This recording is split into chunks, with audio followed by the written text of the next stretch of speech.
हाँ जी देवियों सज्जनों, क्या हाल है आपका। स्वागत है आपका महाभूत अकेडमी के ऊपर। मैं हूं अभिषेक और आज हम शुरू करने वाले हैं हमारी 10 करंट अफेयर्स इन 10 मिनट्स, जिसके अंदर आपको 10 बेस्ट करंट अफेयर्स मिलेंगे,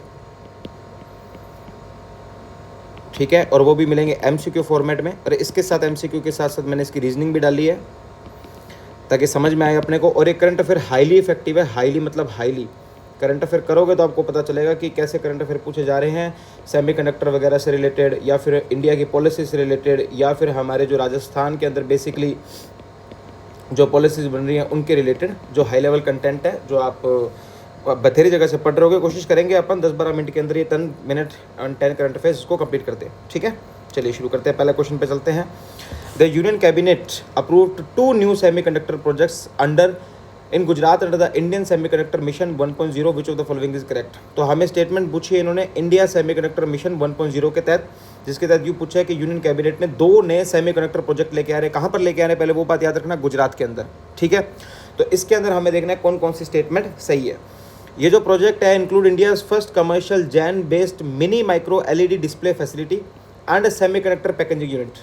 तो भाई साहब ये बात बिल्कुल सही है। जो गुजरात के अंदर प्रोजेक्ट आ रहा है उसके अंदर सेमीकंडक्टर पैकेजिंग यूनिट भी लगी है और डिस्प्ले फैसिलिटी भी है। ये जो प्रोजेक्ट है इसकी total approve semiconductor plants under ISM 1.0 to 12 across multiple states. बिल्कुल भाई साहब ये बात भी सही है। इस प्रोजेक्ट के अंदर 12 अलग अलग स्टेट्स के अंदर ISM प्लान के अंदर हमें प्रोजेक्ट लगाने हैं। ये project aim to boost domestic chip manufacturing for electronics, auto and telecom sectors by 2029। ये बिल्कुल सही, इसका मोटो यही है कि ये इसको बूस्ट करेंगे डोमेस्टिक चिप मैन्युफैक्चरिंग को, ताकि हमारी सेमीकंडक्टर की खुद की अच्छी से अच्छी चिप बन पाए, हम जितना हो सके उतना इंडिजिनियस हो पाए इलेक्ट्रॉनिक्स में, ऑटोमोबाइल्स में, टेलीकॉम सेक्टर्स में। तो भाई तीनों सही है, तो ऑप्शन हो जाएगा इसका ए, ठीक है, मतलब D, all of the above. All statement are factually correct. As per 12 May 2026 cabinet का अप्रूवल मिल गया था। 2021 में लॉन्च हुआ था 76,000 करोड़ आउटले के साथ। टारगेट है कि 70 से 75% डोमेस्टिक चिप हो जाए हमारी 2029 तक, ठीक है। और बाकी एग्जाम्स के लिए बहुत इंपॉर्टेंट है। अगले क्वेश्चन पे चलते हैं। The combined commanders conference of Indian arm forces अभी 12 मई को, कब 12 मई को क्या हुई थी? कंबाइंड कमांडर्स कॉन्फ्रेंस क्या हुई थी? Combined commanders conference.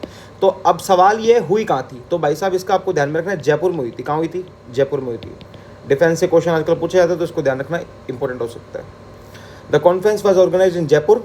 Defence minister Rajnath Singh यहाँ पर आए थे और ये दिखाता है कि राजस्थान का ग्रोइंग रोल कहाँ पर अच्छा खासा बढ़ता जा रहा है डिफेंस हब के अंदर, ठीक है। तीसरे क्वेश्चन पे चलते हैं। चलिए, तो तीसरा क्वेश्चन कहता है कि the 13th edition Indian stone mart के बारे में क्वेश्चन है, और ये क्वेश्चन वेरी वेरी इंपॉर्टेंट है, पूछा जा सकता है। इंडियन स्टोन मार्ट के बारे में क्वेश्चन है, ये पूछा जा सकता है।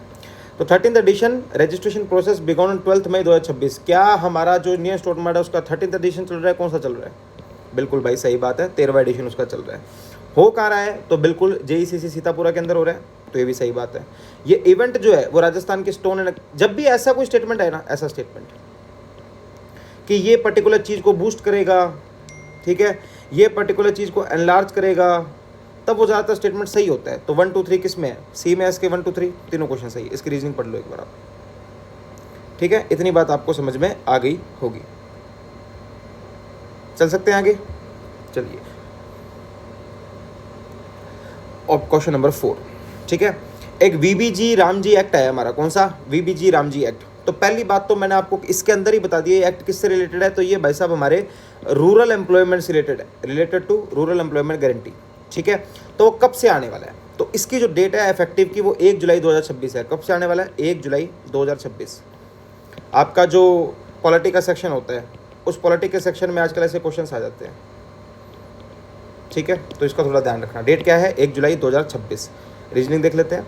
ये एक्ट जो है वो मनरेगा से इन्वॉल्व होकर आ रहा है। मनरेगा का मतलब पता है आपको? Mahatma Gandhi national rural employment guarantee act, ठीक है। तो मनरेगा से इवॉल्व होकर आ रहा है। मनरेगा जो विकसित भारत हमारा सपना है, कब तक का? 2047 तक का। उसके तहत हम क्या कर रहे हैं? 125 दिन का गारंटीड रूरल एम्प्लॉयमेंट दे रहे हैं, ठीक है। कब से? 1 जुलाई 2026। और यही डेट हमको पूछी गई थी किसकी? VBG रामजी एक्ट की, ठीक है। अगले क्वेश्चन पे चलते हैं। 2 cheetahs were recently release into wild Kuno national park. क्या कहते हैं? Kuno national park. अभी यहाँ पर अपने को क्या बोल दिया कि 2 चीता लेके आए यहाँ पर एक कूनो नेशनल पार्क के अंदर। सवाल ये आएगा सीधा का सीधा कि कूनो नेशनल पार्क कहाँ है, ठीक है, तो हमें पता होना चाहिए कि कुल्लू नेशनल पार्क जो है वो हमारा राजस्थान के अंदर है। ठीक है, आगे चले, हम चलते हैं।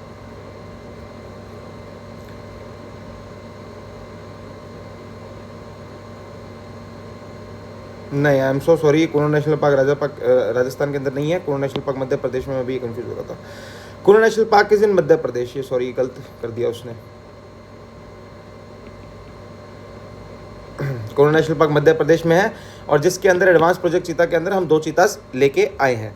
ठीक है, I am sorry for that blunder. अगले क्वेश्चन पे चलते हैं। On 12 May Rajasthan government issued updated domicile मूल निवास रूल्स। कब आए, क्या आए हैं राजस्थान सरकार के नए, क्या, मूल निवास नियम आए, मूल निवास रूल्स। ठीक है, तो under the new norms which of the following qualifies the domicile certificate. तो ये नए रूल्स जो भी राजस्थान ने निकाले हैं, तो कब निकाले हैं, 12 मई 2026 को। ठीक है, तो इस नए रूल्स के अंडर नए नॉर्म्स क्या हैं जो अपने को क्वालिफाई करते हैं एक जगह का डोमिसाइल सर्टिफिकेट लेने के लिए। ठीक है, तो हमें ये ध्यान रखना है कि इन दोनों में से कौन सा सही है। 10 years continuous residence in the state including tenants in rented house for 10+ years। या तो 10 साल का आपका घर हो, 10 साल तक आपका क्या हो, घर हो, या आप 10 साल तक रेंट पे भी रहते हो, चाहे आप 10 साल तक रेंट पे भी रहते हो, डजंट मैटर, ये ऑप्शन सही है। Only those who born in Rajasthan नहीं, 5 year रेजिडेंस नहीं, और सेंट्रल गवर्नमेंट एम्प्लॉयज ओनली नहीं, ऐसा कोई सिस्टम नहीं है। बस ये कंडीशन है कि 10 साल आप रहे हो, 10 साल आपका रेंटेड घर हो। तो new rules notified on 12 May allow 10 year continuous residence, tenant is also eligible. तो 10 साल का घर और भाई 10 साल चाहे किराए पर रहो, आप डोमिसाइल के लिए राजस्थान की नई मूल निवास पॉलिसी में एप्लीकेबल हो जाओगे। आगे क्वेश्चन पे चलते हैं। India is scheduled to host the BRICS foreign ministers meeting. BRICS का मतलब पता है आपको, ब्राजील, रशिया, चाइना, इंडिया और साउथ अफ्रीका। इंडिया और साउथ अफ्रीका, इंडिया और साउथ अफ्रीका। ठीक है, इतना आपको पता होना चाहिए। और इतना ध्यान रखना कि ब्रिक्स का कोई परमानेंट हेडक्वार्टर नहीं होता है इसका, ये बात आप ध्यान रख लेना। इसकी जो प्राइमरी फाइनेंशियल इंस्टीट्यूशन होता है इसका, NDB, नेशनल डेवलपमेंट बैंक, उसका हेडक्वार्टर जरूर शंघाई चाइना के अंदर है। ठीक है, इतनी बात आपको पता होनी चाहिए। तो क्वेश्चन क्या था कि इंडिया अपनी मीटिंग शेड्यूल कर रहा है ब्रिक्स के लिए, फॉरेन मिनिस्टर मीटिंग, तो वो कब कर रहा है, तो वो हो रही है 15 और मई 2026 को। ठीक है, India will host the meeting announced benefit 12 May 2026 under the external affairs ministry S Jaishankar chairmanship. ठीक है, चलिए आगे चलते हैं अगले क्वेश्चन पर। 8वां क्वेश्चन हमारा, the department of financial services launch the Bharat maritime insurance pool. अभी हमारे एक डिपार्टमेंट ऑफ फाइनेंशियल सर्विसेज उन्होंने Bharat maritime insurance pool launch किया है, जिसके अंदर गारंटीड अमाउंट क्या है हमारी, वो ध्यान होनी चाहिए आपको। तो 12,980 करोड़ रुपए। कितनी है, 12,980 करोड़ रुपए। 12 मई 2026 को आया था। Insure maritime insurance continuity amid West Asia tensions. ठीक है, चाहे हमें पता है कि हमारी वेस्ट एशिया टेंशन चल रही है, वहाँ से प्रॉब्लम सारी, अभी सभी चीज़ें महंगी होने वाली हैं। दरखास्त भी कर दीजिए हमारे प्रधानमंत्री जी ने। तो उसके बाद हमारा एक भारत मैरीटाइम इंश्योरेंस पूल आया, उन्होंने 12,980 करोड़ रुपये तक की तो गारंटी दी है। आगे चलते हैं क्वेश्चन नंबर 9 पर। ISM 2.0, ये इंडियन सेमीकंडक्टर मिशन का एक और क्वेश्चन डाला है, बिकॉज ये इंपॉर्टेंट लगता है मेरे को, क्योंकि इसमें से क्वेश्चन पूछा जाएगा, क्योंकि सरकार अभी इस पर फोकस कर रही है। Was announced union budget 2026 with USD of 11 billion dollar strategy. तो ये बिल्कुल सही बात है, यूनियन बजट में आया था और 11 बिलियन USD के साथ ही आया है ये। ठीक है, इसके साथ साथ 2 new projects were approved in Gujarat on 12 मई, जिसके बारे में डिस्कस कर चुके हैं। ठीक है, तो इससे दोनों क्वेश्चन दोनों स्टेटमेंट्स के सही हो जाते हैं। इकोसिस्टम लोकलाइजेशन के ऊपर फोकस करता है। ठीक है, लास्ट क्वेश्चन के ऊपर चलते हैं हमारे। The supreme court of India launch 2 digital initiatives on और अराउंड 12 मई 2026, 1 केस 1 डाटा सुसहज। ठीक है, तो अभी सुप्रीम कोर्ट ने 2 नए इनिशिएटिव लेके आए हैं। कौन से, एक तो 1 केस 1 डेटा और सुसहज। तो ये 1 केस और 1 डेटा सुसहज लेके आए हैं। हमें ये बताना है कि 1 केस 1 डेटा और सुसहज जो सुप्रीम कोर्ट का नया इनिशिएटिव है, किससे रिगार्डिंग है। तो क्या ये case management and citizen assistance in judicial process से रिगार्डिंग है। ठीक है, क्या ये हमारा इलेक्शन मॉनिटरिंग से रिलेटेड है, या एनवायरमेंटल क्लियरेंस से रिलेटेड है, या फिर ये स्टेट इलेक्शन कमीशन के डिस्प्यूट है, टैक्स डिस्प्यूट है, किससे रिलेटेड है। तो ये भाई हमारा है case management and citizen assistance in judicial process से। ठीक है, जुडिशियल एफिशिएंसी बढ़ेगी और एक्सेसिबिलिटी बढ़ेगी। तो ये थे भैया हमारे 10 मिनट्स में 10 मोस्ट इंपॉर्टेंट MCQ। और ये हाईली इंपॉर्टेंट है, और आप इसको कर लेना और थोड़े मोटे क्लास से लोगे, फिर आपको टेस्ट वगैरह ला कर देख लेना, आपको पता चल जाए कितने इंपॉर्टेंट है। Okay, thank you very much. फिर मिलते हैं अपन नई क्लास के साथ।